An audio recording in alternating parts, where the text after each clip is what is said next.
বিদেশি বাজারের তুলনায় বাংলাদেশে স্মার্টফোনের দাম ৫০ থেকে ৮০% বেশি, যা সাধারণ ক্রেতাকে ক্রমে প্রিমিয়াম দামের চাপে ফেলছে। যুক্তরাষ্ট্র বা দুবাই থেকে আনা আইফোন বা স্যামসাং মডেল ঢাকায় প্রায় দ্বিগুণ দামে বিক্রি হয়।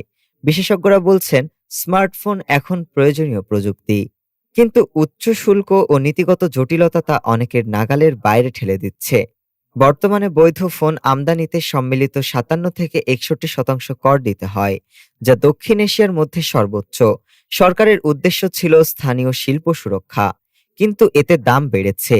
বৈধ আমদানিকারকরা ক্ষতিগ্রস্ত হয়েছে এবং গ্রে মার্কেট আরও শক্তিশালী হয়েছে। অনুমোদনহীনভাবে আনা ফোন ৩০ থেকে ৫০% কম দামে বিক্রি হওয়ায় বৈধ বাজার প্রতিযোগিতায় টিকে থাকতে পারছে না। স্থানীয়ভাবে সংযোজিত ফোনেও ১৮ থেকে ২২% কর থাকায় উৎপাদকরা পুরো সক্ষমতায় কাজ করতে পারছে না।